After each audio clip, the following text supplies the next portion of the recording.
Troisième partie, Marius. Livre premier, Paris étudié dans son atome. Chapitre 13, le petit Gavroche.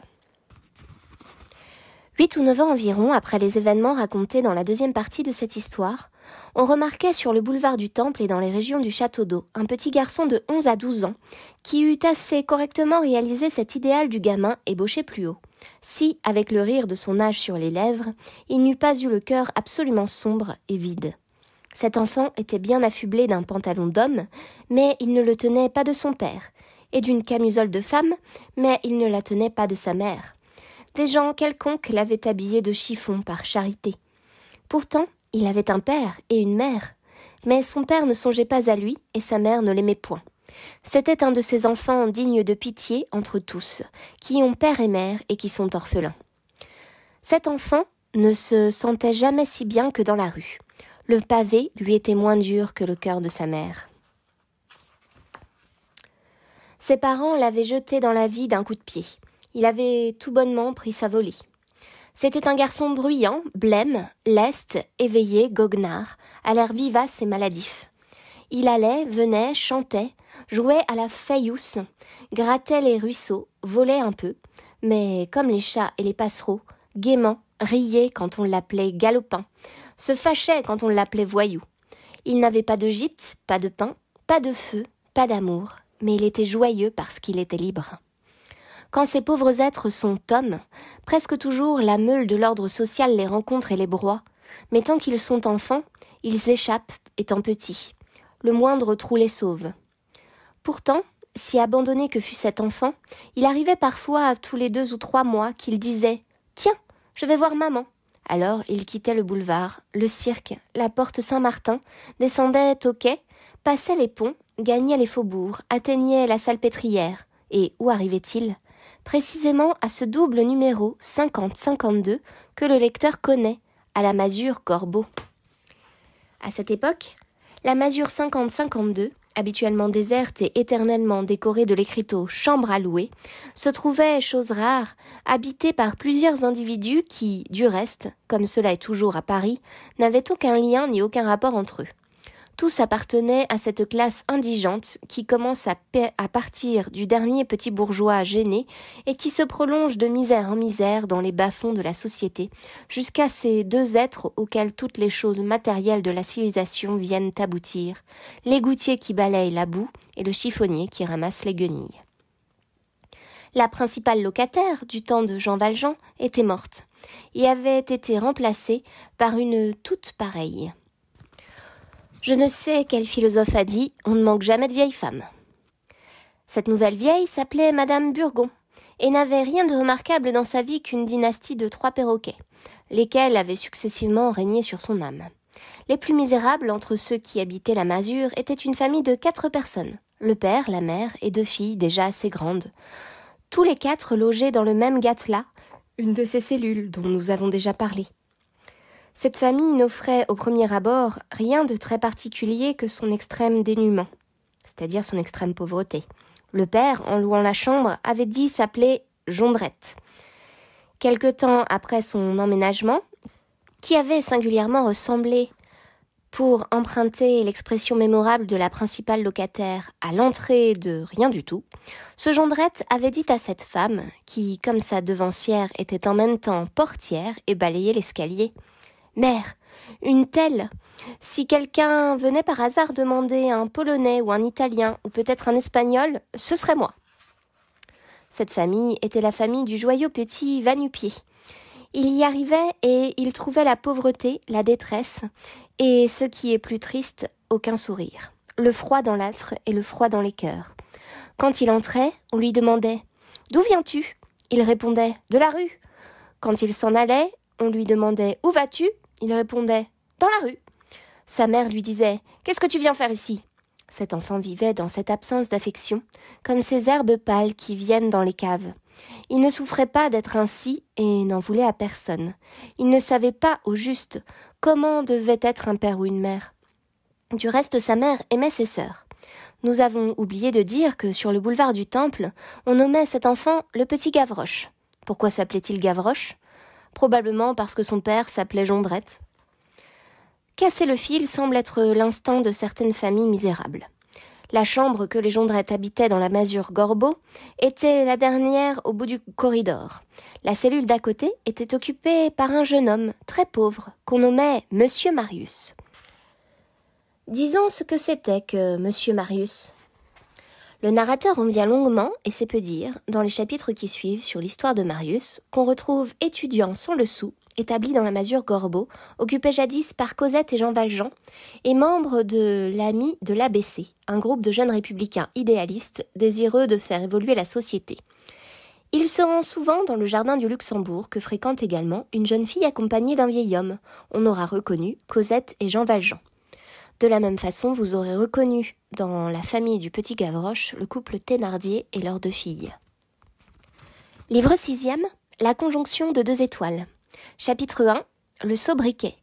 Mode de formation des noms de famille. Un sobriquet est un surnom. Marius, à cette époque, était un beau jeune homme de moyenne taille, avec d'épais cheveux très noirs, un front haut et intelligent, les narines ouvertes et passionnées, l'air sincère et calme, et sur tout son visage, je ne sais quoi qui était hautain, pensif et innocent. Son profil, dont toutes les lignes étaient arrondies, sans cesser d'être fermes, avait cette douceur germanique qui a pénétré dans la physionomie française par l'Alsace et la Lorraine, et cette absence complète d'angle qui rendait les 6 cambres si reconnaissables parmi les Romains, et qui distingue la race léonine de la race aquiline. Il était à cette saison de la vie où l'esprit des hommes qui pensent se compose, presque à proportions égales, de profondeur et de naïveté. Une situation grave étant donnée, il avait tout ce qu'il fallait pour être stupide. Un tour de clé de plus, il pouvait être sublime.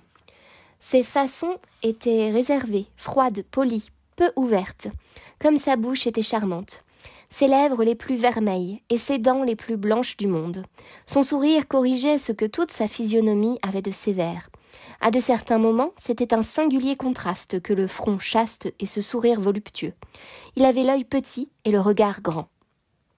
Au temps de sa pire misère, il remarquait que les jeunes filles se retournaient quand il passait.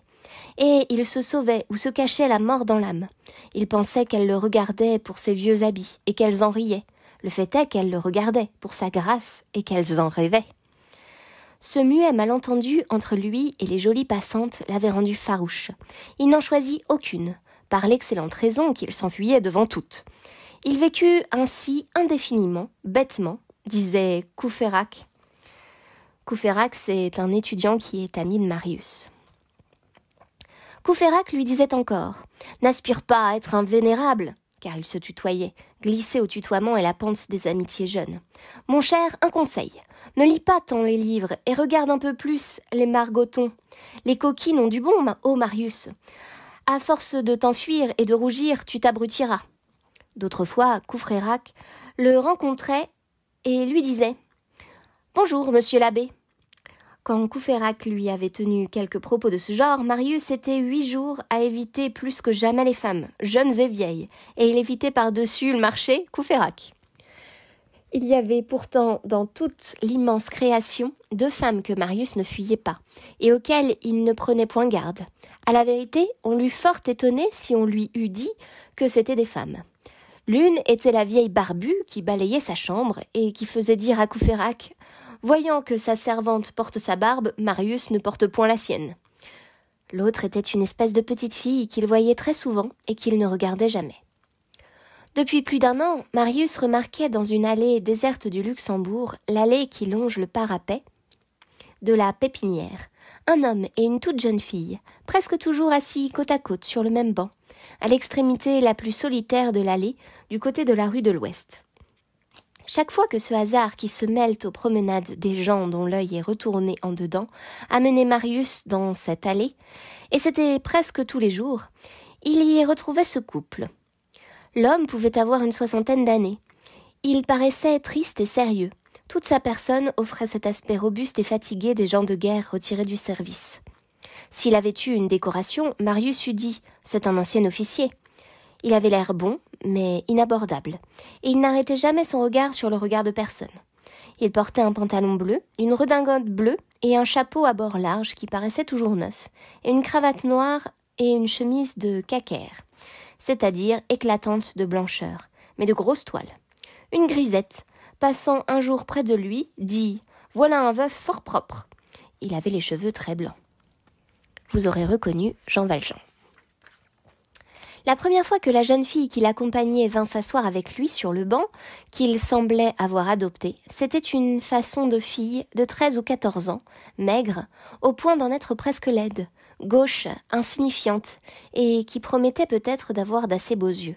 Seulement, ils étaient toujours levés avec une sorte d'assurance déplaisante. Elle avait cette mise à la fois vieille et enfantine des pensionnaires de couvent, une robe mal coupée de gros mérinos noirs. Ils avaient l'air du père et de la fille. Marius examina pendant 2 ou 3 jours cet homme, vieux, qui n'était pas encore un vieillard, et cette petite fille, qui n'était pas encore une personne. Puis, il n'y fit plus aucune attention. Eux, de leur côté, semblaient ne pas même le voir.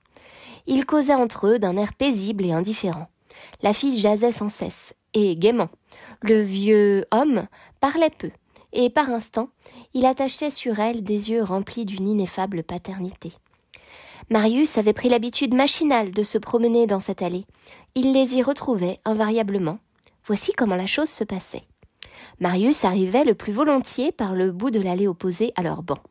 Il marchait toute la longueur de l'allée, passait devant eux, puis s'en retournait jusqu'à l'extrémité par où il était venu, et recommençait. Il faisait ce va-et-vient 5 ou 6 fois dans sa promenade, et cette promenade 5 ou 6 fois par semaine, sans qu'ils en fussent arrivés, ces gens et lui, à échanger un salut.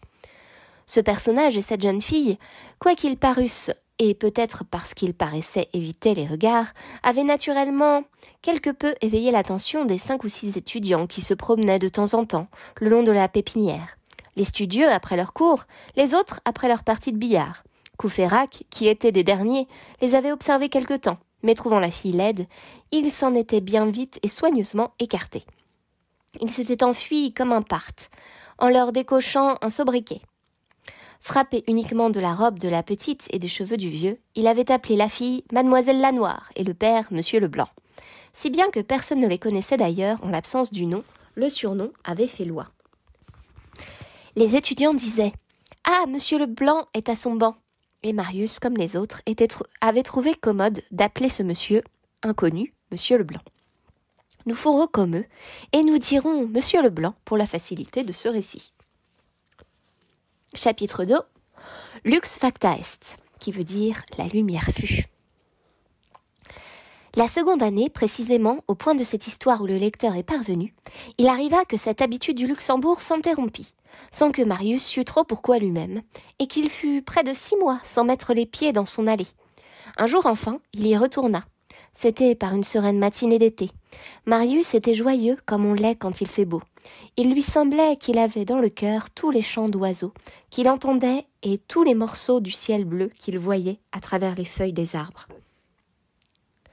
Il alla droit à son allée, et quand il fut au bout, il aperçut toujours sur le même banc ce couple connu. Seulement, quand il approcha, c'était bien le même homme, mais il lui parut que ce n'était plus la même fille. La personne qu'il voyait maintenant était une grande et belle créature, ayant toutes les formes les plus charmantes de femme, à ce moment précis où elle se combine encore avec toutes les grâces les plus naïves de l'enfant. Moment fugitif et pur que peuvent seuls traduire ces 2 mots, 15 ans. C'était admirable, cheveux châtains nuancés de veines dorées, un front qui semblait fait de marbre, des joues qui semblaient faites d'une feuille de rose, un incarnat pâle, une blancheur émue, une bouche exquise d'où le sourire sortait comme une clarté de parole comme une musique. Et la parole comme une musique. Une tête que Raphaël, le peintre italien, eut donnée à Marie, posée sur un cou que Jean Goujon eut donné à Vénus. Jean Goujon, c'est un sculpteur. Et enfin, que rien ne manqua à cette ravissante figure. Le nez n'était pas beau, il était joli. Ni droit, ni courbé, ni italien, ni grec, c'était le nez parisien. C'est-à-dire quelque chose de spirituel, de fin, d'irrégulier et de pur, qui désespère les peintres et qui charme les poètes. Quand Marius passa près d'elle, il ne put voir ses yeux qui étaient constamment baissés. Il ne vit que ses longs cils châtains pénétrés d'ombre et de pudeur. Cela n'empêchait pas la belle enfant de sourire tout en écoutant l'homme à cheveux blancs qui lui parlait, et rien n'était ravissant comme ce frais sourire avec des yeux baissés. Dans le premier moment, Marius pensa que c'était une autre fille du même homme, une sœur sans doute de la première, mais quand l'invariable habitude de la promenade le ramena pour la seconde fois près du banc, et qu'il l'eut examinée avec attention, il reconnut que c'était la même. En 6 mois, la petite fille était devenue jeune fille, voilà tout. Rien n'est plus fréquent que ce phénomène. Il y a un instant où les filles s'épanouissent en un clin d'œil et deviennent des roses tout à coup. Hier, on les a laissées enfants, aujourd'hui, on les retrouve inquiétantes. Celle-ci n'avait pas seulement grandi, elle s'était idéalisée, c'est-à-dire embellie. Comme 3 jours en avril suffisent à certains arbres pour se couvrir de fleurs, 6 mois lui avaient suffi pour se vêtir de beauté. Son avril à elle était venu. On voit quelquefois des gens qui, pauvres et mesquins, semblent se réveiller, passent subitement de l'indigence au faste, font des dépenses de toutes sortes et deviennent tout à coup éclatants, prodigues et magnifiques. Cela tient à une rente empochée. Il y a eu échéance hier. La jeune fille avait touché son semestre, c'est-à-dire qu'elle avait touché de l'argent, ou plutôt elle avait gagné en beauté. Et puis, ce n'était plus la pensionnaire avec son chapeau de peluche, sa robe de mérinos, ses souliers d'écolier et ses mains rouges. Le goût lui était venu avec la beauté. C'était une personne bien mise, avec une sorte d'élégance simple et riche et sans manière. Elle avait une robe de damas noire, un camail de même étoffe et un chapeau de crêpe blanche.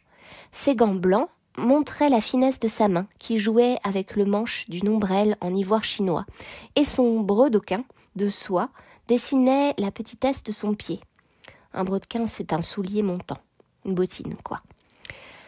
Quand on passait près d'elle, toute sa toilette exhalait un parfum jeune et pénétrant. Quant à l'homme, il était toujours le même. La seconde fois que Marius arriva près d'elle, la jeune fille leva les paupières. Ses yeux étaient d'un bleu céleste et profond, mais dans cet azur voilé, il n'y avait encore que le regard d'un enfant. Elle regarda Marius avec indifférence, comme elle eût regardé le marmot qui courait sous les sycomores, ou le vase de marbre qui faisait de l'ombre sur le banc. Et Marius, de son côté, continua sa promenade en pensant à autre chose. Il passa encore 4 ou 5 fois près du banc, où était la jeune fille, mais sans même tourner les yeux vers elle. Les jours suivants, il revint comme à l'ordinaire au Luxembourg. Comme à l'ordinaire, il y trouva le père et la fille, mais il n'y fit plus attention. Il ne songea pas plus à cette fille, quand elle fut belle, qu'il n'y songeait lorsqu'elle était laide. Il passait toujours fort près du banc, où elle était, parce que c'était son habitude. Chapitre 3. Effet de printemps. Un jour, l'air était tiède. Le Luxembourg était inondé d'ombre et de soleil. Le ciel était pur, comme si les anges l'eussent lavé le matin. Les passereaux poussaient de petits cris dans les profondeurs des marronniers. Marius avait ouvert toute son âme à la nature, et il ne pensait à rien. Il vivait et il respirait. Il passa près de ce banc. La jeune fille leva les yeux sur lui. Leurs 2 regards se rencontrèrent. Qu'y avait-il cette fois dans le regard de la jeune fille ? Marius n'eût pu le dire. Il n'y avait rien et il y avait tout. Ce fut un étrange éclair. Elle baissa les yeux et il continua son chemin. Ce qu'il venait de voir, ce n'était pas l'œil ingénu et simple d'un enfant. C'était un gouffre mystérieux qui s'était entrouvert, puis brusquement refermé. Il y a un jour où toute jeune fille regarde ainsi. Malheur à qui se trouve là. Ce premier regard d'une âme qui ne se connaît pas encore est comme l'aube dans le ciel. C'est l'éveil de quelque chose de rayonnant et d'inconnu. Rien ne saurait rendre le charme dangereux de cette lueur inattendue qui éclaire vaguement tout à coup, d'abord d'adorables ténèbres, et qui se compose de toute l'innocence du présent et de toute la passion de l'avenir. C'était une sorte de tendresse indécise qui se relève au hasard et qui attend. C'est un piège que l'innocence tend à son insu, et où elle prend des cœurs sans le vouloir et sans le savoir. C'est une vierge qui regarde comme une femme. Il est rare qu'une rêverie profonde ne naisse pas de ce regard-là où il tombe. Toutes les puretés et toutes les ardeurs se concentrent dans ce rayon céleste et fatal, qui, plus que des œillades, les mieux travaillées des coquettes, a le pouvoir magique de faire subitement éclore au fond d'une âme cette fleur sombre, pleine de parfums et de poison, qu'on appelle l'amour. Le soir, en rentrant dans son galetas, Marius jeta les yeux sur son vêtement et s'aperçut pour la première fois qu'il avait la malpropreté, l'inconvenance et la stupidité inouïe d'aller se promener au Luxembourg avec ses habits de tous les jours. C'est-à-dire avec un chapeau cassé près de la ganse, de grosses bottes de roulier, un pantalon noir blanc aux genoux et un habit noir pâle aux coudes. Livre 8e, Le mauvais pauvre. Chapitre 6, L'homme fauve au gîte. Marius est tombé amoureux de Cosette, mais il se désespère car il ne la voit plus. Dans la chambre voisine de la sienne se déroule un étrange manège auquel Marius assiste en regardant par un trou pratiqué dans la cloison. Je vous rappelle que ces voisins sont les Thénardier, les parents de Gavroche. Les villes comme les forêts ont leurs antres où se cache tout ce qu'elles ont de plus méchant et de plus redoutable.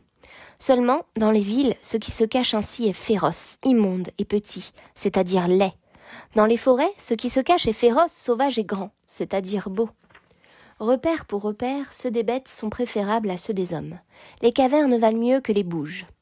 Ce que Marius voyait était un bouge. Marius était pauvre, et sa chambre était indigente, mais de même que sa pauvreté était noble, son grenier était propre. Le taudis où son regard plongeait en ce moment était abject, sale, fétide, infect, ténébreux, sordide. Pour tout meuble, une chaise de paille, une table infirme, quelques vieux tessons et, dans 2 coins, 2 grabats, indescriptibles. Pour toute clarté, une fenêtre mansarde, à 4 carreaux drapés de toiles d'araignée. Il venait par cette lucarne juste assez de jour pour qu'une face d'homme parût une face de fantôme. Les murs avaient un aspect lépreux et étaient couverts de coutures et de cicatrices, comme un visage défiguré par quelque horrible maladie. Une humidité chassieuse y suintait, et on y distinguait des dessins obscènes grossièrement charbonnés. Dans un angle voisin de l'ouverture par où Marius regardait, était accrochée au mur, dans un cadre de bois noir, une gravure coloriée, au bas de laquelle était écrit en grosses lettres « Le songe ». Cela représentait une femme endormie et un enfant endormi, l'enfant sur les genoux de la femme, un aigle dans un nuage avec une couronne dans le bec, et la femme écartant la couronne de la tête de l'enfant, sans se réveiller d'ailleurs. Au fond, Napoléon, dans une gloire, s'appuyait sur une colonne gros bleu, à chapiteau jaune orné de cette inscription. Marengo, Austerlitz, Iéna, Wagram, Eylau. Ces noms sont ceux des batailles remportées par Napoléon, dont 3 d'entre eux sont mal orthographiés. Au-dessus de ce cadre, une espèce de panneau de bois plus long que large était posé à terre et appuyé en plan incliné contre le mur. Cela avait l'air d'un tableau retourné, d'un châssis probablement barbouillé de l'autre côté, et quelques trumeaux détachés d'une muraille et oubliés là en attendant qu'on le raccroche. Près de la table, sur laquelle Marius apercevait une plume, de l'encre et du papier, était assis un homme d'environ 60 ans, petit, maigre, livide, hagard, l'air fin, cruel et inquiet, un gredin hideux. Lavater, s'il eût considéré ce visage, y eût trouvé le vautour mêlé au procureur, l'oiseau de proie à l'homme de chicane, s'enlaidissant et se complétant l'un par l'autre. L'homme de chicane faisant l'oiseau de proie ignoble, l'oiseau de proie faisant l'homme de chicane horrible. Cet homme avait une longue barbe grise. Il était vêtu d'une chemise de femme qui laissait voir sa poitrine velue, et ses bras nus hérissés de poils gris. Sous cette chemise, on voyait passer un pantalon boueux et des bottes dont sortaient les doigts de pied. Il avait une pipe à la bouche et il fumait. Il n'y avait plus de pain dans le taudis, mais il y avait encore du tabac. Il écrivait probablement quelques lettres comme celles que Marius avait lues. Tout en écrivant, l'homme parlait haut, et Marius entendait ses paroles. « Dire qu'il n'y a pas d'égalité, même quand on est mort. Voyez un peu le Père-Lachaise. Les grands, ceux qui sont riches, sont en haut dans l'allée des acacias qui est pavée. Ils peuvent y arriver en voiture. Les petits, les pauvres gens, les malheureux, quoi, on les met dans le bas, où il y a de la boue jusqu'aux genoux, dans les trous dans l'humidité. On les met là pour qu'ils soient plus vite gâtés. On ne peut pas aller les voir sans s'enfoncer dans la terre. » Ici, il s'arrêta, frappa du poing sur la table, ajouta en grinçant des dents. « Oh, je mangerai le monde !» Une grosse femme, qui pouvait avoir 40 ans ou 100 ans, était accroupie près de la cheminée sur ses talons nus. Elle était vêtue, elle aussi, Elle n'était vêtue, elle aussi, que d'une chemise et d'un jupon de tricot rapiécé, avec des morceaux de vieux drap. Un tablier de grosse toile cachait la moitié du jupon. Quoique cette femme fût pliée et ramassée sur elle-même, on voyait qu'elle était de très haute taille. C'était une espèce de géante à côté de son mari. Elle avait d'affreux cheveux d'un blond roux grisonnant, qu'elle remuait de temps en temps avec ses énormes mains luisantes à ongles plats. À côté d'elle était posé à terre, tout grand ouvert, un volume du même format que l'autre, et probablement du même roman. Sur un des grabats, Marius entrevoyait une espèce de longue petite fille blême, assise, presque nue, et les pieds pendants, n'ayant l'air ni d'écouter, ni de voir, ni de vivre. Chapitre 8. Le rayon dans le bouge. Il y eut dans le bouge un moment de silence. La fille aînée décrottait d'un air inconscient le bas de sa mante. La jeune sœur continuait de sangloter. La mère lui avait pris la tête dans ses 2 mains et la couvrait de baisers en lui disant tout bas « Mon trésor, je t'en prie, ce ne sera rien, ne pleure pas, tu vas fâcher ton père. »« Non !» cria le père. « Au contraire, sanglote, sanglote, cela fait bien. » Puis, revenant à l'aîné « Ah, ça, mais il n'arrive pas. S'il allait ne pas venir, j'aurais éteint mon feu, défoncé ma chaise, déchiré ma chemise et cassé mon carreau pour rien. »« Hé, blessée la petite !» murmura la mère. « Savez-vous, reprit le père, qu'il fait un froid de chien dans ce galetas du diable, si cet homme ne venait pas. Oh, voilà ! Il se fait attendre. Il se dit, eh bien, ils m'attendront. Ils sont là pour cela. Oh, que je les hais, et comme je les étranglerai avec ma jubilation. Joie, enthousiasme et satisfaction, ces riches, tous ces riches, ces prétendus hommes charitables, qui font les conflits, qui vont à la messe, qui donnent dans la prétraille, prêchi-prêcha, dans les calotins, et qui se croient au-dessus de nous, et qui viennent nous humilier et nous apporter des vêtements, comme ils disent, des nippes qui ne valent pas 4 sous, et du pain. Ce n'est pas cela que je veux, tas de canaille, c'est de l'argent. Ah, de l'argent. Jamais parce qu'ils disent que nous l'irions boire, et que nous sommes des ivrognes et des feignants. Et eux, qu'est-ce qu'ils sont donc? Et qu'est-ce qu'ils ont été dans leur temps? Des voleurs? Ils ne se seraient pas enrichis sans cela. Oh, l'on devrait prendre la société par les 4 coins de la nappe et tout jeter en l'air. Tout se casserait, c'est possible. Mais au moins, personne n'aurait rien. Ce serait cela de gagner. Mais qu'est-ce qu'il fait donc, ton mufle, de monsieur bienfaisant? Viendra-t-il? L'animal a peut-être oublié l'adresse. Gageons que cette vieille bête... En ce moment, on frappa un léger coup à la porte. L'homme s'y précipita et l'ouvrit en s'écriant avec des salutations profondes et des sourires d'adoration. « Entrez, monsieur, daignez entrer, mon respectable bienfaiteur, ainsi que votre charmante demoiselle. » Un homme d'âge mûr et une jeune fille parurent sur le seuil du galetas. Marius n'avait pas quitté sa place. Ce qu'il éprouva en ce moment échappe à la langue humaine. C'était elle. Quiconque a aimé sait tous les sens rayonnants que contiennent les 4 lettres de ce mot. Elle. C'était bien elle. C'est à peine si Marius la distinguait à travers la vapeur lumineuse qui s'était subitement répandue sur ses yeux. C'était ce doux être absent, cet astre qui lui avait, pendant 6 mois, c'était cette prunelle, ce front, cette bouche, ce beau visage évanoui qui avait fait la nuit en s'en allant. La vision s'était éclipsée. Elle reparaissait.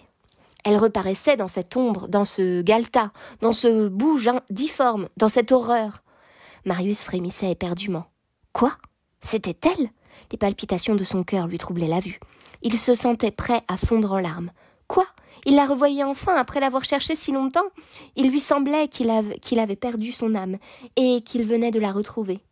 Elle était toujours la même, un peu pâle seulement. Sa délicate figure s'encadrait dans un chapeau de velours violet. Sa taille se dérobait sous une pelisse de satin noir. On entrevoyait sous sa longue robe son petit pied serré dans un brodequin de soie. Elle était toujours accompagnée de Monsieur Leblanc. Elle avait fait quelques pas dans la chambre et avait déposé un assez gros paquet sur la table. La Jondrette, aînée, s'était retirée derrière la porte et regardait d'un œil sombre ce chapeau de velours, cette mante de soie et ce charmant visage heureux. Chapitre 20. Le guet-apens. Surprenant une conversation entre les époux Jondrette, Marius comprend que ceux-ci projettent de tendre un guet-apens à Monsieur Leblanc pour le soir même. Il informe l'inspecteur Javert de leur projet. Celui-ci se tiendra avec ses hommes prêts à intervenir lorsque Marius lui en donnera le signal en tirant un coup de feu. Donc si les Thénardier veulent faire un guet-apens pour Valjean, c'est qu'ils l'ont reconnu, évidemment. Ils veulent lui faire payer le fait qu'il a été la cause de l'arrestation du père Thénardier juste après qu'il leur ait acheté Cosette. Nous voici donc au guet-apens. La porte du galetas venait de s'ouvrir brusquement et laissait voir 3 hommes en blouse de toile bleue, masqués de masques de papier noir. Le premier était maigre et avait une longue trique ferrée. Le second, qui était une espèce de colosse, portait par le milieu du manche et la cognée en bas un merlin à assommer des bœufs. Le troisième, homme aux épaules trapues, moins maigre que le premier, moins massif que le second, tenait à plein poing une énorme clé volée à quelques portes de prison. Il paraît que c'était l'arrivée de ces hommes que Jondrette attendait. Un dialogue rapide s'engagea entre lui et l'homme à la trique, le maigre. « Tout est-il prêt ?» dit Jondrette. « Oui, » répondit l'homme maigre. « Où donc est Montparnasse ?»« Le jeune premier s'est arrêté pour causer avec ta fille. »« Laquelle ?»« L'aînée. »« Il y a un fiacre en bas ?»« Oui. »« La maringotte est attelée ?»« Attelée. »« De bons chevaux ?»« Excellent. »« Elle attend où j'ai dit qu'elle attendit ?»« Oui. »« Bien, » dit Jondrette. Monsieur Leblanc était très pâle.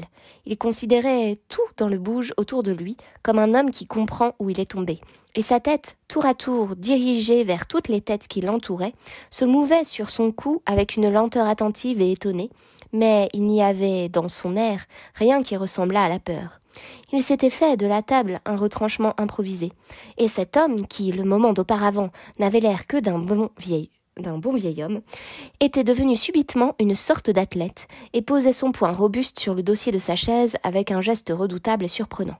Ce vieillard, si ferme et si brave, devant un tel danger, semblait être de ces natures qui sont courageuses, comme elles sont bonnes, aisément et simplement.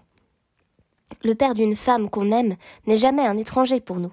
Marius se sentit fier de cet inconnu. Je vous rappelle que Marius observe tout par le trou du mur de sa chambre. 3 des hommes aux bras nus, dont Jondrette avait dit « ce sont des fumistes », avaient pris dans le tas de ferraille, l'un une grande cisaille, l'autre une pince à faire des pesées, le troisième un marteau, et s'était mis en travers de la porte sans prononcer une parole. Le vieux était resté sur le lit, et avait seulement ouvert les yeux. La Jondrette s'était assise à côté de lui. Marius pensa qu'avant quelques secondes, le moment d'intervenir serait arrivé, et il éleva sa main droite vers le plafond, dans la direction du corridor, prêt à lâcher son coup de pistolet. Pour prévenir Javert, je vous le rappelle. Jondrette, son coloc, avec l'homme à la trique terminé, se tourna de nouveau vers Monsieur Leblanc et répéta sa question en l'accompagnant de ce rire bas, contenu et terrible qu'il avait. « Vous ne me reconnaissez donc pas ?» Monsieur Leblanc le regarda en face et répondit « Non ». Alors Jondrette vint jusqu'à la table. Il se pencha par-dessus la chandelle, croisant les bras, approchant sa mâchoire anguleuse et féroce du visage calme de Monsieur Leblanc, et avança le plus qu'il pouvait sans que Monsieur Leblanc reculât. Et dans cette posture de bête fauve qui va mordre, il cria « Je ne m'appelle pas Fabantou, je ne m'appelle pas Jondrette, je me nomme Thénardier. Je suis l'aubergiste de Montfermeil. Entendez-vous bien ? Thénardier. Maintenant me reconnaissez-vous » Une imperceptible rougeur passa sur le front de Monsieur Leblanc. Il répondit sans que sa voix tremblât, ni s'élevât, avec sa placidité ordinaire. Pas davantage. Marius n'entendit pas cette réponse, qui l'eût vu, en ce moment, dans cette obscurité, l'eût vu hagard, stupide et foudroyé. Au moment où Jondrette avait dit « Je me nomme Thénardier », Marius avait tremblé de tous ses membres et s'était appuyé au mur comme s'il eût senti le froid d'une lame d'épée à travers son cœur. Puis, son bras droit, prêt à lâcher le coup de signal, s'était abaissé lentement, et au moment où Jondrette avait répété « Entendez-vous bien, Thénardier ?»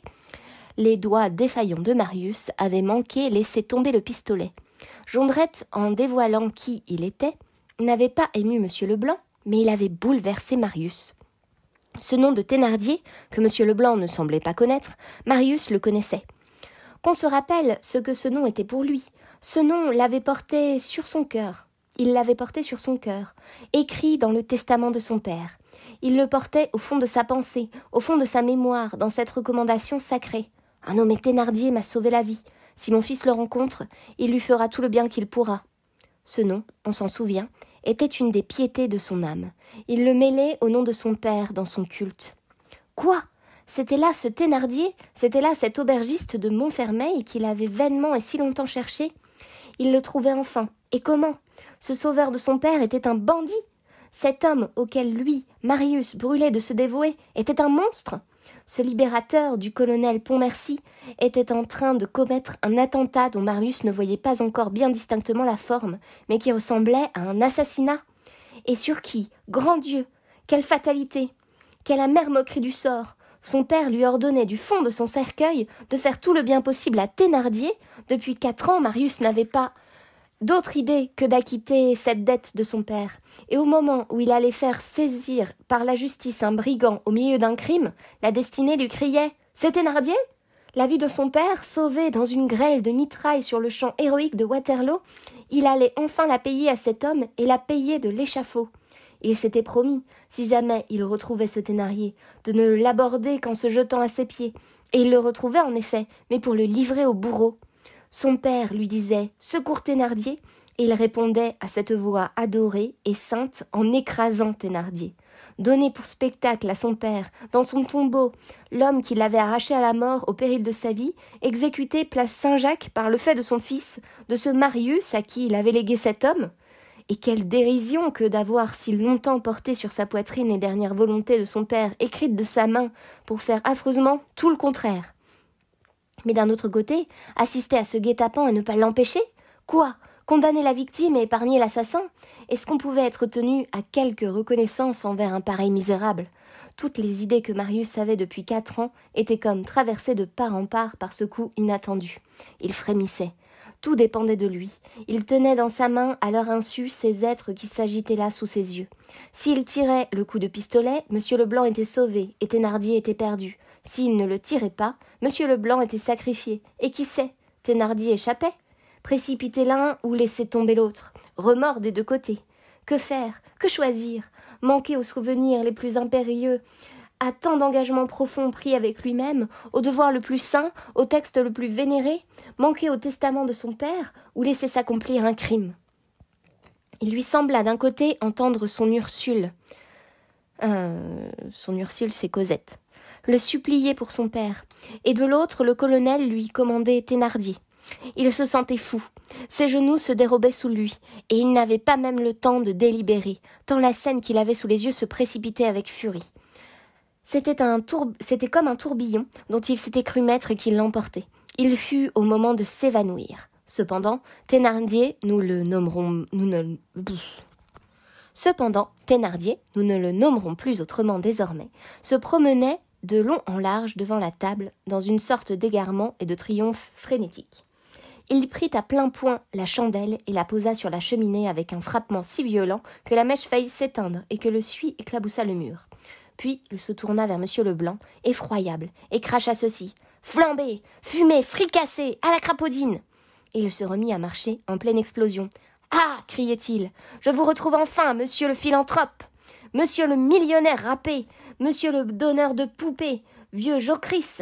Ah, vous ne me reconnaissez pas? Non, ce n'est pas vous qui êtes venu à Montfermeil, à mon auberge, il y a 8 ans, la nuit de Noël 1823. Et ce n'est pas vous qui avez emmené de chez moi l'enfant de la Fantine, l'Alouette. Ce n'est pas vous qui aviez un carrick jaune, non, et un paquet plein de nippes à la main, comme ce matin chez moi. Dis donc, ma femme, c'est sa manie, à ce qu'il paraît, de porter dans les maisons des paquets pleins de bas de laine. Vieux charitable, va. Est-ce que vous êtes bonnetier, monsieur le millionnaire? Vous donnez aux pauvres votre fonds de boutique, Saint-Homme? Quel funambule! Ah, vous ne me reconnaissez pas? Eh bien, je vous reconnais, moi, et je vous ai reconnu tout de suite, dès que vous avez fourré votre mufle ici. Ah, on va voir enfin que ce n'est pas tout rose d'aller comme cela dans les maisons des gens, sous prétexte que ce sont des auberges, avec des habits minables, avec l'air d'un pauvre qu'on lui aurait donné un sou, tromper les personnes, faire le généreux, leur prendre leur gagne-pain, et menacer dans les bois, et qu'on n'en est pas quitte pour rapporter après, quand les gens sont ruinés, une redingote trop large et 2 méchantes couvertures d'hôpital. Vieux gueux, voleur d'enfants. Jean Valjean est ligoté, mais il parvient à se défaire de ses liens. Avant que les 7 hommes eussent eu le temps de se reconnaître et de s'élancer, lui s'était penché sous la cheminée, avait étendu la main vers le réchaud, puis s'était redressé. Et maintenant Thénardier, la Thénardier et les bandits, refoulés par le saisissement au fond du bouge, le regardait avec stupeur, élevant au-dessus de sa tête le ciseau rouge, d'où tombait une lueur sinistre, presque libre, et dans une attitude formidable. N'ayant pu se baisser de peur de se trahir, il n'avait point coupé les liens de sa jambe gauche. Les bandits étaient revenus de leur première surprise. « Sois tranquille, dit Brigonaille à Thénardier. Il tient encore par une jambe, et il ne s'en ira pas. J'en réponds, moi. C'est moi qui lui ai ficelé cette patte-là. » Cependant, le prisonnier éleva la voix. « Vous êtes des malheureux, mais ma vie ne vaut pas la peine d'être tant défendue. Quant à vous imaginer que vous me feriez parler, que vous me feriez écrire ce que je ne veux pas écrire, que vous me feriez dire ce que je ne veux pas dire. » Il releva la manche de son bras gauche et ajouta « Tenez !»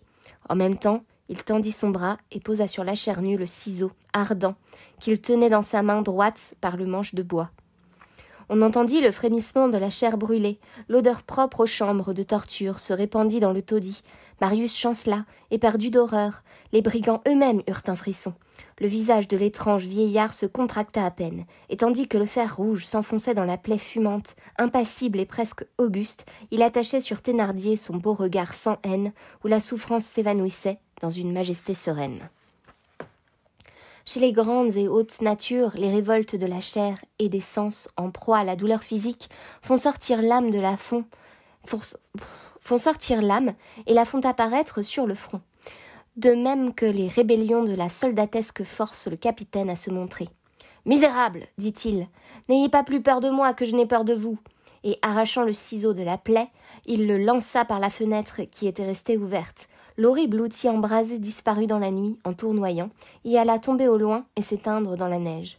Le prisonnier reprit. « Faites de moi ce que vous voudrez. » Il était désarmé.